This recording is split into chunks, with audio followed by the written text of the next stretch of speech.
Hello and welcome to episode 38 of AFC Fylde Still We Rise here on Football Manager 2020. Thank you for joining us once again. In the time that you have been away, we've played two fixtures. One was a win that came against Barnet thanks to an own goal from David Tutonda as early as the 4th minute. And then after that, it was a bit of a scrappy affair at the Hive.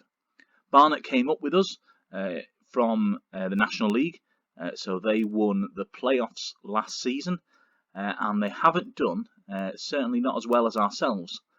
But we then took on Mansfield back at Mill Farm. I was expecting big things from this fixture. Unfortunately, we sort of went behind. Start of the second half, Danny Rose with the opening goal. We equalised it through Nick Horton, but then just 3 minutes later, CJ Hamilton won the day for the visitors. So luckily for us though, as you will see, Bolton also lost that day. So we haven't actually given up much ground at the top of the league. Bolton lost to Leyton Orient, who are up there in the playoff picture now as well. Walsall have overtaken Bradford. So Bradford took a loss against AFC Wimbledon. Walsall there getting a draw against Cheltenham.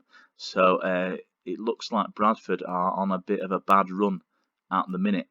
You'll see there we've got Tom Walker up top of the league in terms of average rating. He has been an absolute superstar for us. Hopefully he can maintain his fitness. Otherwise we're going to have problems. We are recording this on Sunday, so the FA Cup final was yesterday. Arsenal prevailing over rivals Chelsea, thanks to a few dodgy refereeing decisions. The sending off for Kovacic didn't really look like a second booking, and then of course there was Martinez slightly out of his area, which has been disputed. But as we know, there are no replays in the FA Cup after the quarter-final stage, so didn't really see it on TV. I was watching on BBC. I don't know what happened on BT Sport. But Arsenal, with the win there to end their season, qualify for the Europa League and nudge Wolves out. It'll be interesting to see how Wolves rebound. Obviously, a lot of their players have come from clubs where they've probably given up European football, so I think it could be a bit of a watershed moment to see what type of player that they recruit. And of course, the talk continues as the future of some of their superstars, like Raul Jimenez.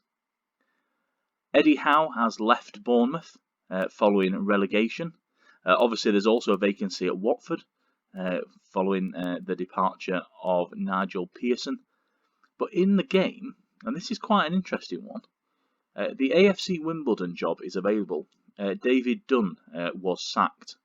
And I just want to show you who the favourite is for this job. If you click into the job centre, it tells you who the favourites are. So Sam Allardyce, favourite for the Reading job. Carl Robinson for Ipswich in League 1.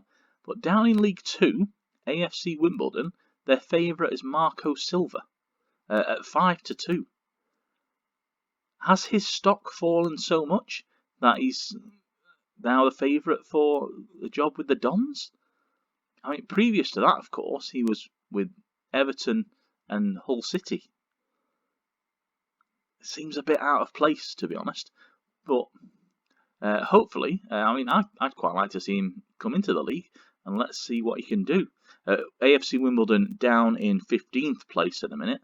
Our old friends Barnet, who of course we did defeat in one of those games off camera, now 24th and just 9 points to their name. We are up in second on 33 points, a game in hand over leaders Bolton, but we are 4 points shy of the Greater Manchester side from the University of Bolton Stadium. I think that's what it's called now. Of course, it was the Reebok and the Macron. Now, I'm fairly sure it's University of Bolton, not University of Horwich. One of the two. Today's fixture is against Oldham Athletic, so really, I'd say a big club for the league. They've certainly got a lot of pedigree and a lot of heritage, a lot of history, and in real life, it's the new location of Harry Kewell, former Liverpool player, Leeds, Australian international, and of course he's had a couple of stints in management, but he has rocked up there at Oldham, preparing for the new season. In terms of our team selection for today, it's pretty much standard, nothing really out of the ordinary, except Serhat Tazdemir has come in on the left. The board are actually quite disappointed with Matty Kozolow's recent performances, and thus Jack Muldoon will start on the right. Ryan Croasdale needs a bit of a rest. I keep getting warned after every game that he needs to take a break, and we had a bit of a chat about it. He accepted it, and as such, Romario Vieira, who we recruited in the summer on a free transfer, often you'll get free transfers down at the Sky Bet League 2 and National League level, Romario is in from the off. We have also rested a couple of players in the last 2 games. Luke Burke got a break, and Tyrone Williams deputised for him. And also Nick Horton did miss out in 1 game. Jordan Williams, our other left winger, is going to sit this one completely out of the squad. You've got to be careful in Sky Bet League 2, because there is a rule that says you have to include a homegrown player at the club. Now, technically, we have 2 in our squad. We've got Shelton Green, who came through the academy and is still part of the club. And of course, Tazdemir counts for this because he was trained at Fylde before heading up to Peterborough. We've since got him back on loan. Jovan Malcolm has played pretty well over the last few games, but he is on the bench alongside the likes of Phyllis Kirk, Chris Porter, and Andy Taylor, our defensive backup. So we're going to go off and see if we can continue, well, get a win back, because of course in the last few games now we've lost 2 and won only 1 of our last 3. We're going to Boundary Park, and we've no captain for today. That's interesting. So normally it's Neil Byrne. In fact, let's check that before we go. Where is my captain? Right, so Neil Byrne and Ryan Croasdale. In our standings, they're not actually in the team, are they? So, who have we got? Oh, Jan Songo stands out, doesn't he? Straight away. Let's have him in. And we're going to move him up to the top of the list. Jamie Proctor, good teamwork. I'd rather have somebody with a bit of leadership. It does look like it's going to be Whitmore, doesn't it? Let's add him on. And then in terms of the teamwork, let's add the likes of Proctor and Porter to the list. Okay. A little bit of admin there. I've realised that we often sort of play games on the channel, and probably we should start doing a bit of sort of the background work, having a look at what's going on away from the pitch. So that's just one example. In terms of captaincy, I'm pretty much I try to be consistent with who we've got. So I was fairly happy with Neil Byrne, even though he's not always in the team, and this season hasn't really shone very well. And we've had Ryan Croasdale as backup, so often he's been the one to take the armband. I do prefer captains to be a bit further back, so you're looking at central defenders or defensive midfielders. That's just my preference. I know in sort of real life, some of the best captains in the Premier League era, the likes of Alan Shearer, even Thierry Henry, I'd say, different styles of captains. You've obviously got Shearer that's a bit more combative and a bit more talkative, whereas Henry more lead by example style. So I don't think there is just sort of one answer. Oldham are playing a 4-4-2. A lot will depend on how their wingers play. Hand over the team talk to Kenny McKenna. He's starting to get these right. I'll give him that. A bit of green to begin with, and then away we go at Boundary Park. We'll give our traditional encourage shout. I have no idea whether the shouts make any difference whatsoever, but I've started with it, so I am going to stick with it. I'm not sure what to expect here. We seem to blow hot and cold at the minute. Burke into the box. It's a great effort and a good save by Woods in the Oldham goal. If the form book if the game lives up to the form book, then we should kind of win this one quite comfortably, with Oldham being down in the lower reaches of the league, as we saw. But you can't kind of just assume that that's going to happen. You've got to get it done. And there is the opening goal. Just as I'm saying, we've got to turn that potential into something. It's Scott Duxbury, the left back, with his third of the season. Assist by Muldoon here. First time cross, getting rid of it, and then Duxbury just not closed down. The Oldham defence static, and probably weren't expecting the shot from the left back. They were probably expecting it more from the likes of Jamie Proctor, Tom Walker. But Duxbury has shown himself to have a bit of an eye for goal.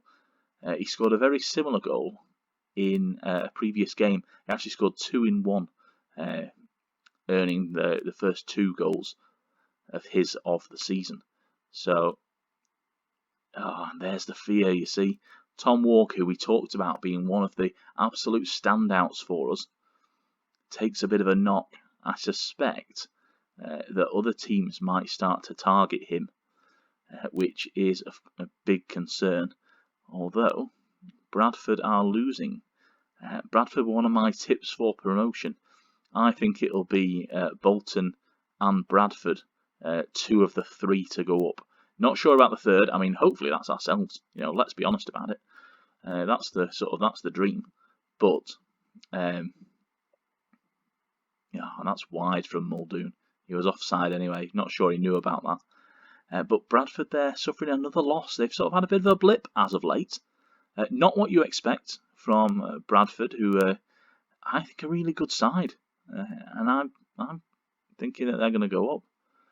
Here's Walker now. Walker and Vieira on the edge of the box. It's going to go out to Duxbury. Tasdemir, it's a weak shot. No wonder Woods is saving that one. You'd expect nothing less. Of course, in defence for Oldham, that's a poor free kick as well. You've got to beat the man. In defence, you've got David Wheater, former Bolton man. If you've read any of my previous pieces, especially on A-League FC, I don't expect anybody to have read those, by the way. David Wheater, I managed at Bolton in Football Manager 2016 in a series we recently did, Rewriting the Past, trying to stop Bolton getting relegated back in 15-16, which sort of sparked off the whole the sort of negative time that they've had there at Bolton. Wheater was part of that squad, but I sold him on. I was going to say ashamed to say, but really, he was a bit of a whinge. He wanted to play alongside Dorian DeVete, but I preferred Prince and Derek Osady that season. They actually went. I did have a season ticket for Bolton that year. Went to watch them a lot, and those 2 lads played, I think, better than the 2 experienced defenders. So I had no problems shipping Wheater out, only, of course, to realise several months later that we were still paying part of his wage, which shows that you should always check the contracts when you agree, or the transfer offers. and it's a counter for Oldham. Now this is a worry, and I think Burke has sort of taken one for the team there, as well he should do as well. He always gets booked, so we may as well make it worth something and save our bacon. A couple of bookings around. Burke joined by Vieira and Tasdemir in the book, along with Jan Songo. The big worry for me, though, is Romario Vieira on a booking. Yeah, he's looking apprehensive. I am happy with their performance. You know, we're on the right path. We've got our noses in front. It's just going to be about keeping our noses in front. Now, issues. I haven't put Dan Bradley on the bench, which I now regret. I often go with attacking players on the bench because they generally make a big difference. So, I'm going to bring on Williams and put him as a basic defensive midfielder on defend. Williams is, well, he's a difficult one to read, really, if we have a quick look at him, because I think he's more suited to playing as a right back.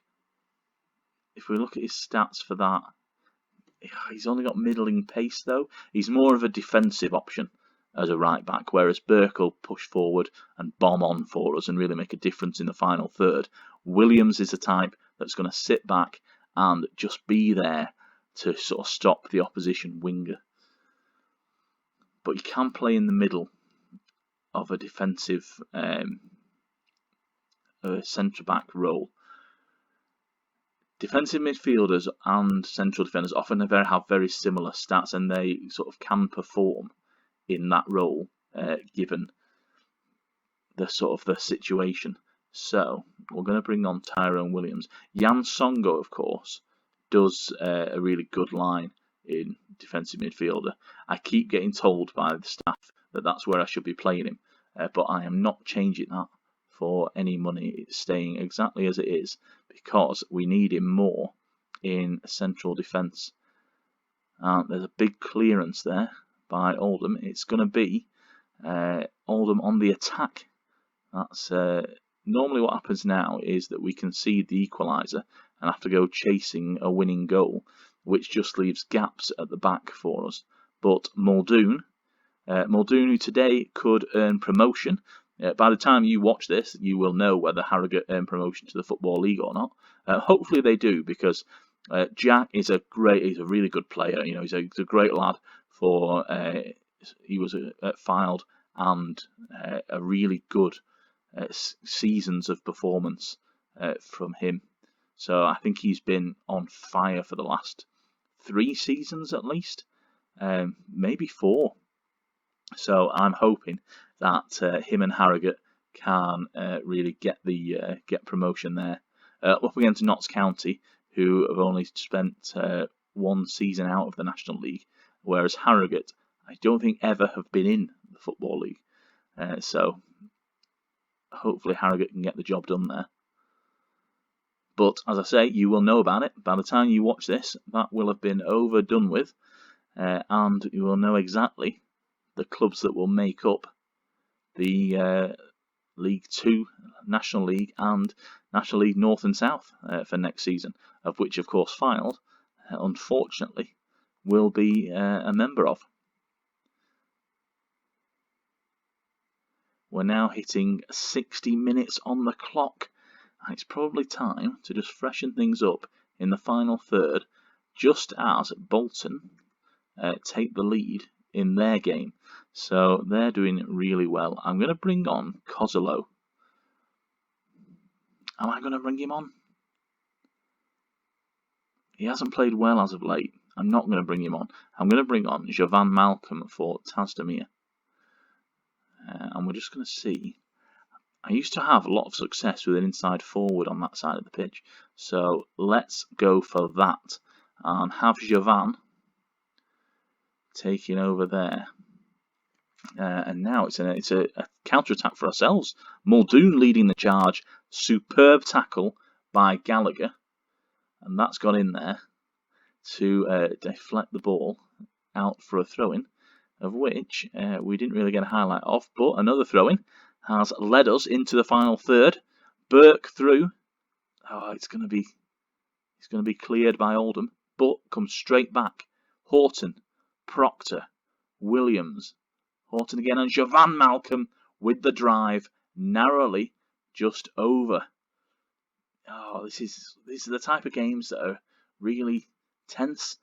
Only a 1-0 could go still either way here, but Tony Gallagher picks up a booking.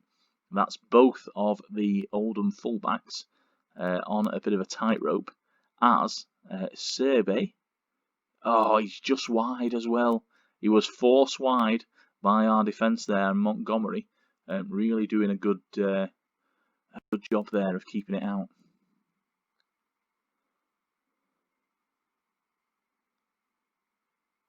We're expecting our next highlight. It's a corner. Let's see if we can convert this. Oh, we can't do. Corners haven't been as good for us this season. I suspect that's because we're playing against better defences than we have been. And now Oldham comes streaking forward. Temporarily goes backwards, but it's going to come back in. He's going to have a shot, lads. Oh, big tackle there. And it's a red card. It is a red card for Oldham. Christopher Missalou? He went in hard and late, I think. And now, really, we've got to see this out, haven't we? We're in front, both on the score sheet and with a man. This has got to go in, this one from Walker. He's going to come out to Javan Malcolm. Back to Walker. Back post. Oh, it's a good save by Woods. He's played really well in the Oldham goal. Another cross. And it's a block by Gallagher this time. The pressure is truly on Oldham. Can they hang out? Hold out? Hang out. Hold out. They appear to be holding firm there at the back. 12 minutes to go. I think it's probably time we make our third substitution. I'm going to bring on the experience of Dan Philliskirk. So he's going to come on in midfield for Horton. And we're just going to ask Dan to just sit back a little bit as a central midfielder.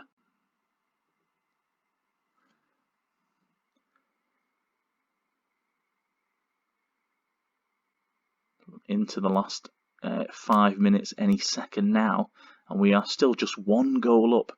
It's a worry because, as we've seen, like there, Oldham are not shy about coming over on the counter-attack, and it's through. Oh, it's a save. He was offside. Really good play by Oldham. I mean, this sort of defies their league position to suggest that they're probably a little bit better than how they've performed in the opening weeks of the season. Here we are, obviously, in we're towards the end of October now. The 24th of October to be exact. And Bolton have been pegged back. Gethin Jones has got one for Carlisle. Get in there, my son. That gives us a great opportunity here to gain a few points back with Duxbury. Is he going to go again? Oh, it's Woods with another save. Dave Jones, currently the boss of Oldham. Former, obviously, Southampton, Stockport, Wolves manager. And there we are. Game over. And we've picked up another 1-0 win. I will take those 1-0 wins all day long. Really good. Very nice victory. And another sea of green. Bit of credit there for Romario Vieira, who obviously we took off at one point. It was just the booking that I was a bit worried about with him. He seems a bit rash at times, especially as the referee was clearly not afraid of handing out a red card. So, with a game in hand over Bolton still, we're now just 2 points shy of them. And our form looks a lot better at the minute. In terms of the form table, actually, shall we see, we're currently second to Newport. So Bolton have taken a bit of a hit. They're down in 5th place. Oh, this is where my sort of counting comes into its own. But yeah, Bradford City, look at how far down Bradford are in that list. Right down the bottom there. And it should be, I'm hoping, it should be Barnet. Yeah, Barnet. They got a draw though, 10 points now, who are really suffering following promotion to the Football League last season. They went up via the playoffs, of course. I'll tell you what, we'll just have a quick check on who they defeated in the final. It was Aldershot, of course. Having beaten Torquay 2-0, they then defeated Aldershot. But if you look at their last season, obviously, lots of green, few reds, couple of draws in there, but some really solid. I mean, look at the start they had. Fantastic. And then this season, it's a sea of red, isn't it? So they only got a win at the 6th time of asking. And then it took another 6 games to get another one, including the old leasing.com trophy there. And they've only had 2 wins all season. 2 wins, is that right? Yes. It's not great for them, is it? But ourselves, we're doing all right. So we're up in 2nd, and things are going quite well.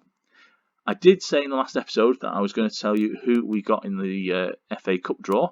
We were drawing against Sutton United, old opponents from the National League, and I have to say I'm a bit worried about this one because they're doing really well in the National League this season. They are up in 2nd at the moment, so that is going to be quite the challenge. They've had 10 wins themselves and are only 4 points off top spot, held currently by Chesterfield. So that is going to be the next episode. So episode 39 will be the FA Cup first round tie. I perhaps will make it a double cup episode with Macclesfield, but we are already out of the leasing.com trophy. So probably not is the answer to that question. We'll just do the FA Cup in episode 39. So thank you once again for joining us. Apologies that we've gone on a bit longer than intended. And I shall see you next time when it's the FA Cup first round.